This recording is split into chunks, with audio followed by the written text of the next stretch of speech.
கோலி talk Kollywood news. Chennai 28 ரெண்டாவது innings படத்துக்கு வரி விலக்கு. வெங்கட் பிரபுவோட படங்கள்ல கதை இருக்குதோ இல்லையோ சரக்கடிக்கும் காட்சிகள் கண்டிப்பா இருக்கும். அவர் இயக்குன சென்னை 28 படம் தொடங்கி எல்லா படங்கள்லயும் சரக்கடிக்கும் காட்சியை வச்சிருப்பாரு வெங்கட் பிரபு.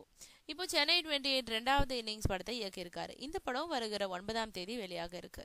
சென்னை 28 முதல் பாகத்தில் நடிச்ச வெங்கட் பிரபுவோட ஆஸ்தான நடிகர் நடிகைகள் பெரும்பாலானவர்களோட ஒரு சில புதிய நடிகர் நடிகைகளையும் நடிக்க வச்சு 2ஆம் பாகத்தை இயக்கியிருக்காரு வெங்கட் பிரபு.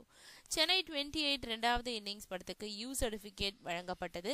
கங்கை அமரன் சென்சார்ல முக்கிய பதவியில இருக்கிறதுனாலேயே யூ சர்டிபிகேட் கொடுக்கப்பட்டதா சொல்லப்பட்டது. இந்த அதிர்ச்சி நீங்கிறதுக்குள்ள அடுத்த அதிர்ச்சி தகவலும் இப்போ வெளியாக இருக்கு. அதாவது இந்த படத்துக்கு தமிழக அரசு வரி விலக்கும் கொடுத்திருக்கு.